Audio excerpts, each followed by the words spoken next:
Hello বন্ধুরা, কেমন আছো তোমরা সবাই? আশা করছি সবাই ভালো আছো আর আমিও ভালো আছি। তো নতুন একটা ব্লগে তোমাদেরকে অনেক স্বাগত। তো দেখো, সকালবেলায় আমার হচ্ছে কাজ হয়ে গেছে, বাসি কাজ যেগুলি থাকে আর কি সেগুলি হয়ে গেছে।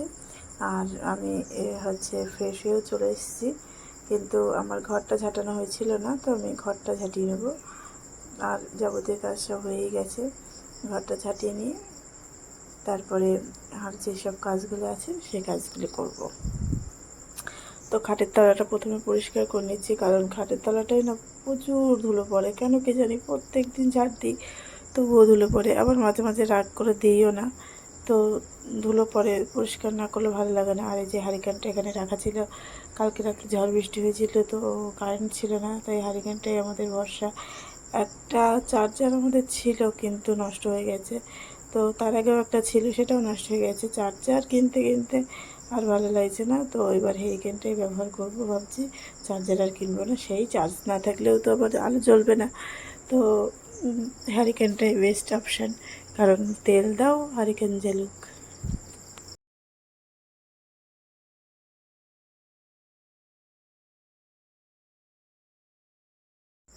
তো আমার ঘর ঝাড়তে প্রায় হয়ে গেছে।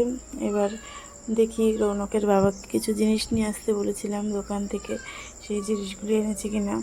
আমার হচ্ছে বাসন মাজার সাবান ফুরিয়ে গেছিলো, সাবান, তারপরে ওই যে তারের জালি যেটা মানে ওটা, তারপরে স্কচ ব্রাইট সেটা, আর হচ্ছে আলু ছিল না। তো বললাম এই গ্রামের দোকান থেকেই আলু এনে দাও, না হলে আলু ছাড়া তো তরকারি জমবে না।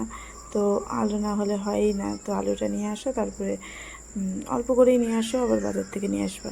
আর এই যে এখানে এই বালিশটা না রৌনক কালকে জলের মধ্যে ফেলে দিয়েছিল সন্ধেবেলায়, আমি যখন ওর সুজি ঠান্ডা করছিলাম গামলার মধ্যে জল নিয়ে, তখন ও এটা ফেলে দিয়েছিল। তো বালিশটা ভিজে গেছে, এটাকে এখন রোদে দেবো। রাত্রেবেলা ওর বালিশের জন্য কান্না করছিল, কারণ ও তো ওর বালিশ ছাড়া ঘুমায় না, তার জন্য খুব ঝামেলা করছিলো। এদিকে যে নিজে ভিজিয়ে ফেলেছে সেটা বললেও বুঝছে না।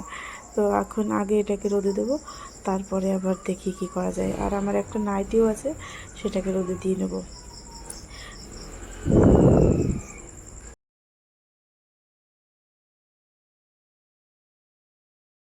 আর বন্ধুরা দেখো, আজকে আমি একটা নতুন গাডোলা খোসা কিনেছি। আমার যেই খোসাটা ছিল গাডোলার, সেটা না খুলে গেছে, দিয়ে এই যে নেটগুলি বেরিয়ে গেছে, তো ওটা দিয়ে ভালো গাডোলা হচ্ছে না। আমার গাডোলা খোসা ছাড়া আবার হয় না। আর এখানে এই যে খালি বোতলগুলি গুছিয়ে রাখছি, না হলে আমার ছেলে শুধু উল্টোপাল্টা করবে। আর এখন এই রৌনককে গুছিয়ে নিয়ে, আমিও গুছিয়ে নিয়ে স্কুলে চলে যাচ্ছি। স্কুল থেকে এসে দেখি কারেন্ট নেই, তো পাখা দিয়ে হাওয়া খাচ্ছি, ছেলেকেও হাওয়া দিচ্ছে, আমিও হাওয়া খাচ্ছি। এই গরমের মধ্যে কারেন্ট না থাকলে কার ভালো লাগে বলো? আমার তো মুডটা গরম হয়ে যায় কারেন্ট যদি না থাকে। তো কী আর করবো, বসে আছি মা বেটায়, কাজ নেই কাম নেই, কাজ কাম নেই বলে না, কাজ তো আছেই, কিন্তু গরমে ভালো লাগছে না কিছু। আর এখানে দেখো, কালকে আমার বাবা অষ্টম প্রহরের এই যে মহাপ্রভুর ভোগের প্রসাদ পাঠিয়েছিল, তো রাতে কিছুটা খেয়েছিলাম, আর আমি ফ্রিজে রেখে দিয়েছিলাম, তো এখন খেয়ে নেব। আমার তো এই ভোগের প্রসাদটা খুব ভালো লাগে, তোমাদের কার কার এই প্রসাদটা ভালো লাগে কমেন্ট করে জানিও।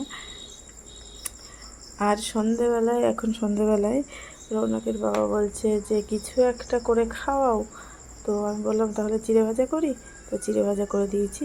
আর রাতে ডিনারে বানিয়েছি আলুর পরোটা। তো এইটুকুই আজকের ভিডিওটা যদি ভালো লাগে অবশ্যই লাইক করবে, কমেন্ট করবে, শেয়ার করবে এবং চ্যানেলটিকে সাবস্ক্রাইব করে আমাদের পাশে থাকবেন। আর এই দেখো, অন্ধকার, পরোটা করে নিয়ে আস্তে আস্তে কারেন্ট চলে গেল। তো শুভরাত্রি বন্ধুরা, সবাই ভালো থেকো, সুস্থ থেকো, বাই।